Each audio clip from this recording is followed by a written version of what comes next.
നമുക്ക് ഷഷ്ടി വിഭക്തിയാണ് പഠിക്കുന്നത്. ഷഷ്ടി ഏകവചനമാണ്. എന്താ ഷഷ്ടിയുടെ പ്രത്യേകത? ഇക്ക, ന, ഇന്റെ, ഉടെ. ഇക്കന്ന് രാമന്, സീതയ്ക്ക്, രാമൻ്റെ, സീതയുടെ, അങ്ങനെയൊക്കെ വരില്ലേ, അതാണ്. അപ്പോൾ അതിൽ ഒന്നാമത് മേഘാത് ജലസ്യ ബിന്ദവഃ അപതൻ. മേഘാത്, ഇത് നേരത്തെ പഠിച്ചു, പഞ്ചമി ഏകവചനം അല്ലേ. മേഘത്തിൽ നിന്ന്, ഫ്രം എന്നുള്ള അർത്ഥത്തിൽ. ജലസ്യ, അതാണ് ഷഷ്ടി. ജലസ്യ, ജലത്തിൻ്റെ. ബാലസ്യ, അശ്വസ്യ, ഗജസ്യൊക്കെ അതുപോലെയാണ്. ജലസ്യ ബിന്ദവഃ, ബിന്ദു. ബിന്ദു എന്ന് പറഞ്ഞാൽ തുള്ളി. ബിന്ദു, ബിന്ദു, ബിന്ദവഃ. ഇത് പ്രഥമ വിഭക്തി ബഹുവചനം. അപ്പത്തൻ, വീണു. അപ്പം അത് ധാതുവിൻ്റെ ലങ്ങാണ് പാസ്റ്റ് ടെൻസ്. അപ്പത്തൻ. ഇവിടെ ബിന്ദവഃ പ്ലൂറൽ ബഹുവചനമായതുകൊണ്ട് അപ്പത്തൻ പ്ലൂറൽ ബഹുവചനം വന്നു. മേഘാ ജലസ്യ ബിന്ദവഃ അപതൻ. ജലസ്യ ജലയോഹോ ജലാനാം എന്നാണ്. ത്വം നദ്യാഹ തടേ ഭ്രമണായ ഗച്ഛ. ത്വം, നീ. നദ്യാഹ, ഇവിടെ നദീശബ്ദമാണ്. നദീശബ്ദത്തിൻ്റെ ഷഷ്ടി എങ്ങനെ വരും? നദ്യാഹ, നദ്യോഹോ, നദീനാം എന്നാണ്. അതിൽ നദ്യാഹ, നദിയുടെ. നദീശബ്ദം ഈകാരന്റെ സ്ത്രീലിംഗം. തടേ, തടത്തിൽ. ഭ്രമണായ, ഭ്രമണായ നേരത്തെ പഠിച്ചു, ചതുർത്ഥി ഏകവചനം. ഭ്രമണായ, ചുറ്റാനായി, ആയിക്കൊണ്ട് ചതുർത്ഥി. ഭ്രമണായ ഗച്ഛ, പോകൂ. എന്താ പോകൂ? ലോട്ടല്ലേ, പോകൂ, അനുവാദം കൊടുക്കുകയാണ്. അപ്പം ത്വം നദ്യാഹ തടേ ഭ്രമണായ ഗച്ഛ. ഗച്ഛ എന്ന് പറയുമ്പോഴത്തേക്ക് ഗച്ഛതു, ഗച്ഛതാം, ഗച്ഛന്തുമാണ് പ്രഥമ പുരുഷൻ, മധ്യമ പുരുഷൻ. ഗച്ഛ, ഗച്ഛ, ഗച്ഛതം, ഗച്ഛ, ഗച്ഛത.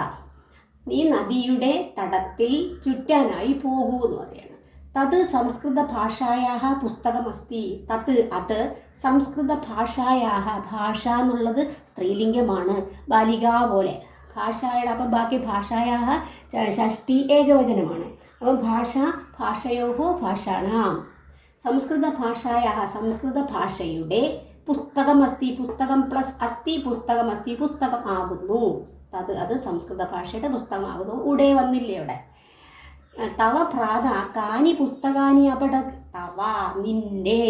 അപ്പം നിന്റെ എന്ന് പറയുമ്പോൾ അത് ഏതാണ് വരുന്നത്? തച്ഛബ്ദമാണല്ലേ. തച്ഛബ്ദത്തിൻ്റെ ഷഷ്ടി. ത്വം, യുവാം, യൂയം, അതിൻ്റെ ഷഷ്ടിയാണ് തവ. തവ. ബാക്കി എങ്ങനെ വരും? യുവയോഹോ യുഷ്മാകം എന്നാണ്. തവ യുവയോഹോ യുഷ്മാകം. തവ പ്രാത, നിന്റെ. പ്രാത എന്ന് പറഞ്ഞ സഹോദരൻ, നിന്റെ സഹോദരൻ. കാനി പുസ്തകാനി അവിടെ. കാനി പുസ്തകാനി, പുസ്തകാനി എന്നുള്ളതാണ്. പുസ്തകങ്ങൾ, പുസ്തകം, പുസ്തകേ, പുസ്തകാനി, പുസ്തകങ്ങൾ. അതുകൊണ്ട് എത്ര പുസ്തകങ്ങൾ എന്ന് പറഞ്ഞാൽ കാനി. കാനി പുസ്തകാനി അവിടെ. ഇത്ര പുസ്തകങ്ങൾ. ഏത് പുസ്തകം? ഏത് പുസ്തകങ്ങൾ? അവിടെ പഠിച്ചു. പടുധാതുവിൻ്റെ ലങ്ങാണ്. ചാണക്യ രാജനീതേഹേ പണ്ഡിത സ്ഥിര. ചാണക്യ, ചാണക്യൻ. രാജനീതേഹേ, നീതിശബ്ദം. നീതിശബ്ദത്തിൻ്റെ ബാക്കി എങ്ങനെ വരും? നീതിശബ്ദം നീതേഹേ, നീത്യോഹോ, നീതീനാം എന്നാണ്. അപ്പോൾ രാജനീതേഹേ, രാജനീത്യോഹോ, രാജനീതീനാം. രാജനീതിയുടെ. പണ്ഡിത, പണ്ഡിതൻ. അസ്തി, ആകുന്നു. അപ്പോൾ ചാണക്യ രാജനീതി, ചാണക്യൻ രാജനീതിയുടെ പണ്ഡിതനാകുന്നു എന്നുള്ളതാണ്.